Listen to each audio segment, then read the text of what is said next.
Hum, Olá, sejam todos muito bem-vindos. Deixa eu ajeitar esse microfone aqui. Dá uma penteadinha na barba. Cara, chegou hoje isso aqui pra mim, ó. Esse pentezinho aqui é um pente de barba. Ele serve também pra você fazer o desenho aqui, ó. Ó. Aí você só passa a giletezinha aqui assim, ó. Bala, né? Bala. Aconselho quem gosta de cuidar de barba aí, ó. Pentezinho de barba. Tem que ser de madeira, tá? Porque pente que não é de madeira cria energia estática, eletricidade estática, sei lá, cria uma porra aí que o teu pelo fica todo troncho, todo para fora. Então, tenham um pentezinho de barba, de preferência de madeira. E vamos ao que interessa. Sejam muito bem-vindos para mais um vídeo de fechamento de mercado aqui. Vou explicar um pouco da nossa visão de águia, não, brincadeira, da nossa visão de hoje, né, da minha visão de hoje para o mercado financeiro, para o índice futuro e as motivações de cada entrada que a gente fez aqui, beleza? Então vamos lá, como eu gosto de começar, vamos olhar o Ibov, né? Aqui, pessoal, o que a gente consegue perceber? Embora o dia de ontem, terça-feira, tenha sido um doji, né? Ou seja, um candle onde o corpo dele é muito pequeno, sombra é muito grande, a gente relativiza tudo e chama de doji. Fica mais fácil, até mesmo a compreensão de quem ainda está começando, né? Quem ainda está estudando sobre análise técnica e price action. Deixa eu ver se está gravando aqui. Tá, beleza. Então é o seguinte, né? A gente deixa um candle que pode ser compreendido como uma rejeição, sim, tá? Não tá errado você compreender isso aqui como uma rejeição, mas ele, o que toda rejeição ela quer dizer, né? Rejeição quer dizer que não existe mais fôlego para que o movimento que estava acontecendo continue ou que o movimento contrário começou a tomar força, tá? Então, o que você espera depois de uma rejeição? Você espera que aconteça esse movimento contrário. Então, a gente teve a barra 100... Não importa o número da barra, porque aqui são barras muito... Tem barra pra cacete, né? A barra 190 é uma barra de força, uma barra bem importante de alta. E logo em seguida a gente tem o quê? Queda de rejeição. Então, o que eu queria aqui, né? Para que uma reversão ficasse melhor configurada, a gente precisaria de uma barra de baixa. Ao contrário, a gente tem uma inside bar. Né? Inside bar também pode ser considerada como uma barra de reversão. Cara, se ele perder o fundo, né? Toda inside bar, pessoal, ele vai ser, não deixa de ser um triângulo, tá? Eu já expliquei isso aqui na sala muitas vezes, mas o que é uma inside bar, né? Nada mais é do que vou colocar aqui não olhando para duas barras, né? Mas vamos dizer que essas duas barras aqui, elas são compostas de diversas barras em outros tempos, né? Então, no 10 minutos, no 15 minutos, no 5 minutos, no 30 minutos, no 60, são diversas barras que compõem esses 2 dias, né? Essas duas barras. Então, o que a gente geralmente tem quando a gente tem uma inside bar? A gente tem a perna de alta, né? Vou simplificar aqui, como se a gente tivesse uma perna de alta, que seria a representação dessa barra 191. De repente, a gente tem o quê? Isso aqui, ó. Isso é um inside bar, né? Vamos dizer que isso aqui é um dia. Ó, isso aqui é um dia. Vou até colocar de uma outra cor. E isso aqui é outro dia, tá? Então, essa perna aqui, ela representa exatamente essa inside bar. Né? Só que nesse caso teria mais uma perninha para cima aqui. Tá? Então, a gente tem esse movimento aqui, tá? E o que é isso, pessoal? O que é isso? Vocês já sabem o que é isso. Deixa eu apagar aqui. Você já sabe o que é isso. Isso nada mais é do que um triângulo, tá? Então, todo inside bar você pode considerar como uma... Você não precisa olhar isso como um triângulo, né? Mas você pode olhar todo inside bar como uma lateralidade, como uma consolidação, como uma congestão, como um movimento de pausa, tá? Então, olhando para isso, né? Caso a gente tenha um rompimento dessa inside bar para baixo, teoricamente a gente vai estar olhando para esse movimento daqui, tá? Que seria o rompimento dessa pausa, né? Ou seja, a tendência sobe, dá uma pausa e depois rompe para baixo, tá? Isso é um movimento natural de qualquer tendência e é por isso que muita gente opera inside bar, porque você tem essa leitura, tá? Mas, de qualquer forma, a gente precisa considerar isso aqui como um rompimento, tá? Se eu começar a considerar isso aqui como um rompimento, olha, a barra 191 ela não rompe, mas a barra 192 fecha acima dessa região que deveria ter sido rejeitada. Então, e outra, né? A gente vem de barras muito fortes, né? Dessa mínima até essa máxima, a gente está falando de 12 mil pontos, tá? Isso aqui, pessoal, em quantos dias? Em 4 dias, tá?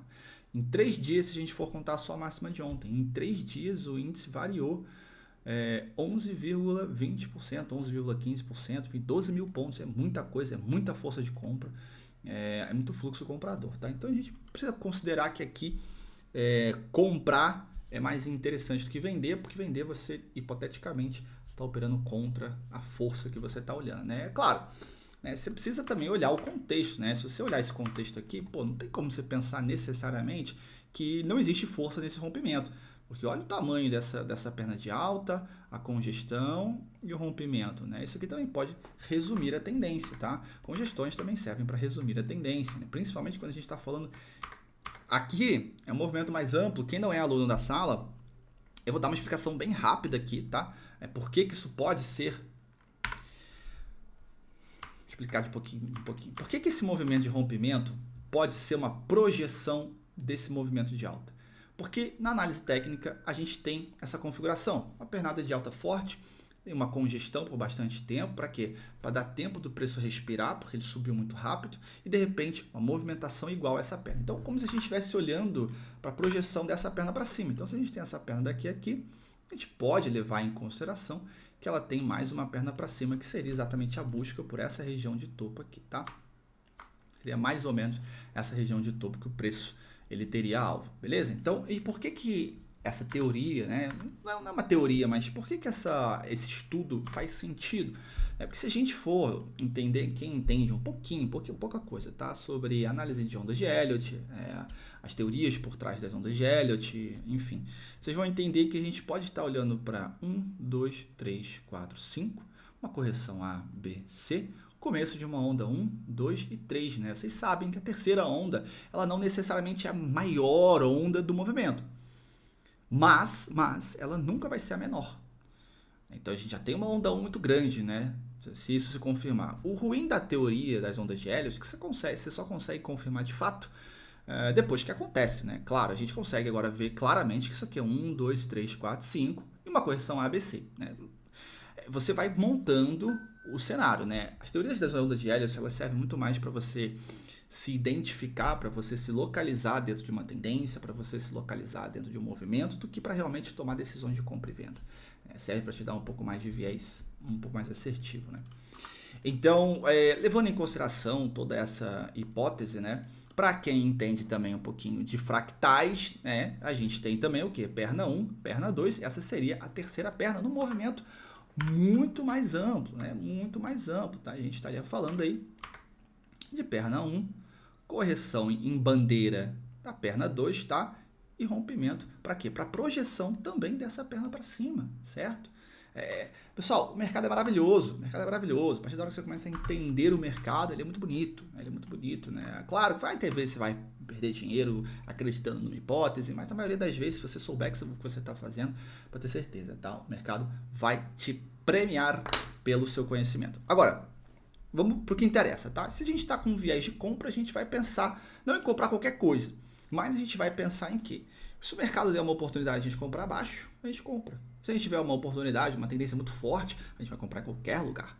Então esse é mais ou menos racional. Tem que ficar esperto o quê? Para uma reversão, porque aqui a gente não vai ficar tentando encontrar fundo. Então, se o mercado começa a reverter, começa a dar uma sequência de venda, a gente tem que ter um limite do quanto que a gente vai tentar essa reversão. Porque não é errado você tentar uma reversão. Eu vejo muita gente falando, porra, nunca tente uma reversão num mercado que está caindo ou que está subindo. Eu mesmo falo isso. Mas eu não falo nunca. Eu falo, olha, cara, tenta uma vez só. Uma vez. 2 no máximo, se os stops forem bem pequenos. Mas não fica tentando achar fundo. O maior problema é quando você está com esse viés, né, de que, olha, tá tudo muito bonito para subir, né, para alta e tal, não sei o quê. E o mercado começa a cair, você começa a acreditar que tudo é uma grande oportunidade de compra, E a sua cabeça não consegue analisar aquilo e entender que pode ser que o mercado tenha virado. E agora é tendência de baixa, e você está tentando comprar. Tem problema você tentar uma reversão? Não tem. Tem problema você tentar adivinhar um fundo? Se for fundamentado por alguma técnica, não tem problema nenhum. Você pode acertar. Agora, não fica dando murro em ponto de faca. Não fica insistindo se você está vendo que, olha, não deu certo uma vez, a pressão ainda está caindo, segura. A gente não sabe até quando ele pode cair. Você já fez a sua única tentativa, você fez uma, fez duas, deu. Não precisa ficar tentando achar fundo até você perder todo o seu dinheiro, tá? Então, jogando aqui nos 5 minutos, vamos lá.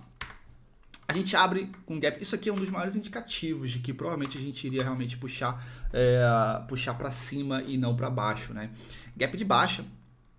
Tentativa de rompimento do dia de ontem, né? Da mínima de ontem na terça-feira, né? A mínima foi essa barra 87, tá? Que foi um dia de queda, tá? Foi um dia de queda. Aqui é bom. Assistam o vídeo de ontem, tá? Tem um vídeo de fechamento de ontem, vocês vão entender exatamente o que eu estava falando, o que eu acabei de falar sobre tentar adivinhar o fundo, tá? A gente fez isso aqui.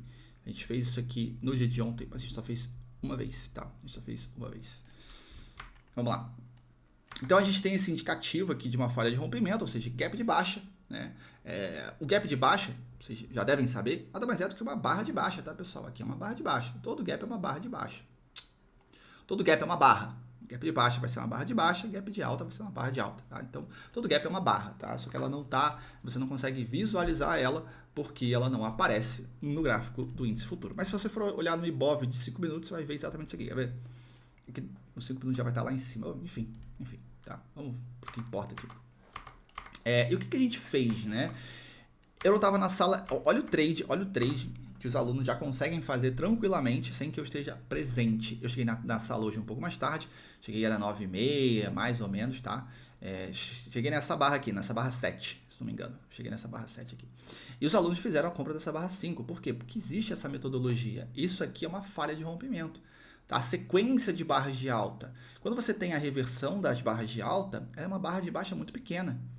Ela é muito pequena. E de repente o quê? O que você espera aqui? Olha, se realmente ele quer romper esse fundo, ele precisa começar a ter sequência de venda, tá? Precisa começar a ter barras de venda para você entender o fluxo de venda ali.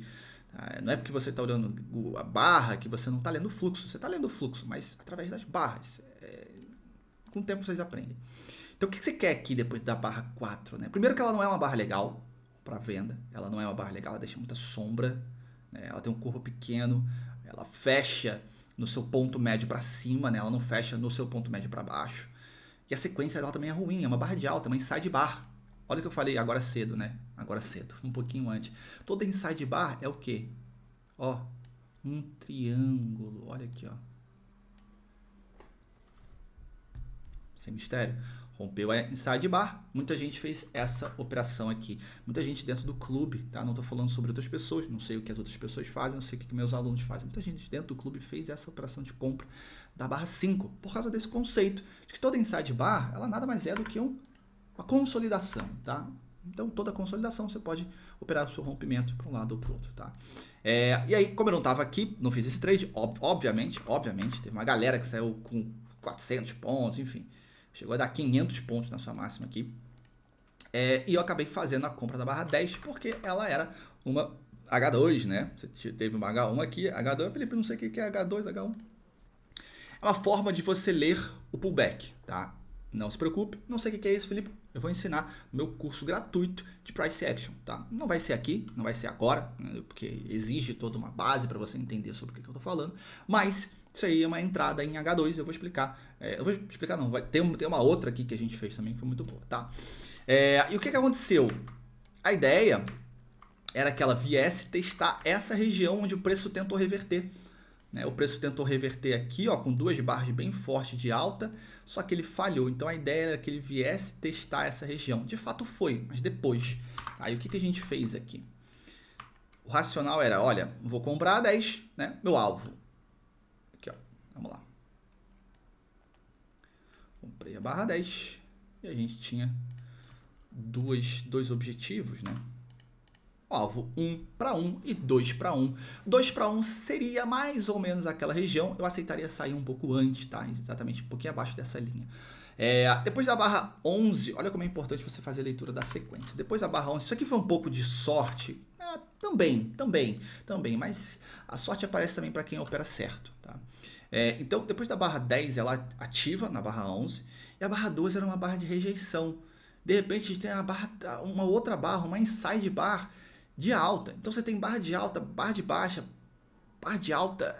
Isso aqui, dentro de um tempo gráfico pequeno, é uma consolidação, tá? Barras sobrepostas, corpos relativamente pequenos, se você for levar em consideração as sombras, e corpos de alta e de baixa, de alta e de baixa. Então isso aqui é uma consolidação. Então o que eu fiz? Já que eu não consigo, já que eu não tenho tanta certeza assim se o preço vai realmente buscar esse topo, por quê? Por que eu não tinha certeza?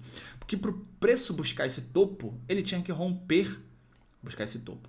Para o preço buscar essa região, ele teria que romper um topo. E o que acontece dentro de consolidações? Dentro de lateralidade? Topos e fundos falham, né? Rompimentos falham. Então o que eu fiz? Deixei a minha ordem, até um pouquinho mais embaixo, tá? Deixei uma ordem de saída na máxima dessa barra 12 e saí. E o preço foi executado, tá? E aí a gente começa a ter o quê? Uma perna de alta, uma correção profunda e uma devolução em V. Aqui a gente não pode fazer nada, tá? Dentro desse contexto aqui, a gente não pode fazer nada. Não sei se alguém opera isso aqui. É o que eu falo, pessoal. Não posso falar, tipo, pelos outros, assim. Olha, aqui tem um setup XYZ. Eu não faço ideia se tem um setup XYZ. Realmente não faço ideia. E para mim não importa, porque eu opero aquilo que eu opero há anos e é isso que me dá dinheiro. Então não tem por que eu ficar pensando diferente, tá? Então aqui a gente não pôde fazer nada, tá? Depois, quando o preço voltou a testar essa região, lembre-se, eu não vendo. Não é um dia que eu penso em vender, principalmente depois dessa falha de rompimento de fundo, tá? Então não é um dia que eu penso em venda, não é um dia que eu penso que a tendência de baixa vai se desenvolver. Eu dou preferência para compra, tá? E aí o que você faz dentro de canais amplos? Isso aqui é um canal amplo, tá? O que é um canal estreito? É um canal onde... Isso aqui é um canal estreito, tá? Esquece essas barras aqui, tá? Essas barras aqui vocês apagam, esquece, finge que elas não existem, tá? Isso aqui, até essas outras barras acontecerem, era um canal estreito. Os canais estreitos, você basicamente, você entra, né? Dependendo se ele for para cima, se ele for para baixo, você entra comprado ou vendido meio que em qualquer canto. Porque você não sabe até onde ele vai subir. A única coisa que muda é você vai ter que gerenciar o seu stop de uma outra forma. Mas quando você está falando de um canal amplo, o que você precisa entender? Que ele se comporta muito parecido com a lateralidade. Um canal amplo, você busca o quê? Comprar em toques de linha de tendência. Aqui falando sobre canais mesmo, né? Você busca o quê? Comprar barato. O que é barato dentro de um canal, né? Vamos botar aqui um exemplo bem bobo, né? Você tem um canal, né, de alta. O que é barato em um canal? Olha, toda essa região aqui é uma região barata. Vou colocar de uma outra cor. E toda essa região aqui é uma região cara. Você vai querer comprar aqui em cima? Não. Você vai querer comprar aqui embaixo. Vai querer comprar quando o preço estiver o quê? Barato. É um princípio muito parecido com a lateralidade. Qual é a grande diferença? É que na lateralidade você não busca os movimentos amplos. Você vai fazer essa compra do barato e a venda caro, mas você busca movimentos pequenos, você busca scalp. Tá? É por isso que existe um conceito do price action que é lateralidade, você compra baixo, vende alto e faz scalps. Tá? Então, buy low, sell high and scalp. Compre baixo, venda alto e faça scalp. Só que dentro de um canal amplo, você pode sim tentar movimentos maiores, né? Então, o que a gente fez aqui, né? Vou até apagar aqui para a gente fazer novamente. Quando você liga a mínima da 1 com a mínima das barras 16 e 17, essa região aqui, ela é o quê? Ela é cara ou barata? Ela é barata. Ela é barata. Vale o seu stop. Vale o seu stop. A partir da hora que a barra 28, e olha como aqui a gente também... Pô, Felipe... Como você faz essa compra se você tem uma sequência de barras de venda? Pera lá. Você tem uma sequência, mas a sequência ela não é dentro de uma tendência de baixa. Ela é o que eu falei no vídeo de ontem sobre vácuo. Ninguém quer comprar aqui em cima. Ninguém quer comprar aqui em cima. Então, onde estão as ordens de compra? Estão concentradas aqui embaixo. Tá? E você já começa a perceber que essas ordens de compra estão concentradas aqui embaixo pela barra 27. Que tenta cair, falha, retorna, e opa, a barra 28 já começa a te deixar meio assim, opa, calma aí. Se essa barra 28 tiver mais uma barra de venda, aí você já não pode comprar. Porque é o que eu tô te falando. Às vezes você tá olhando para uma reversão. Só que a barra 29, ela nem chega a testar a mínima. Ela é o quê? Ela é uma inside bar. Ela é uma barra interna. E o que você faz? Você faz a compra dela. Porque você está comprando barato uma uma inside bar. Você está comprando barato o quê? Um triângulo, certo? Está comprando barato um triângulo. Sem erro, tá, pessoal? Então, isso aqui, cara, esse vídeo todo é uma puta aula, tá? Então preste atenção no vídeo, que esse vídeo aqui não é só uma revisão, é uma puta aula, tá? Então você está comprando essa barra 29 com essa cabeça. Ah, tem certeza que vai pegar? Não, você não tem certeza de absolutamente nada, né? E aonde estava o nosso alvo? Aqui. Exatamente aqui, ó. Exatamente nessa região de máxima, né? Que fez, inclusive, a rejeição da barra 24. Até aqui a gente não tinha feito nada a não ser essa compra. E olha que coisa mais linda, mais cheia de graça, é ela menina que vem, que passa. Olha aqui, ó. Compramos, alvo, 700 pontos. 700 pontos. Os emocionados, que não entendem como é que um canal amplo funciona, provavelmente teriam saído no 0 a 0 aqui. Tá? Ou então saído aqui, com 200 pontos. Se você entende o que você está operando, você deixa correr. Porque você sabe qual é a probabilidade disso acontecer. E aí, de repente, a gente tem uma correção, tá? Em 3 pernas. Tá? 1, 2 e 3. Aqui o conceito de H1, H2, eu não vou entrar muito no mérito. Porque vocês não aprenderam isso. Então talvez eu esteja falando, eu vou explicar e vai parecer um grego. Então eu não vou explicar muito essa H1, H2, mas só entenda uma coisa. H1 e H2 e H3 até são formas de você ler um pullback.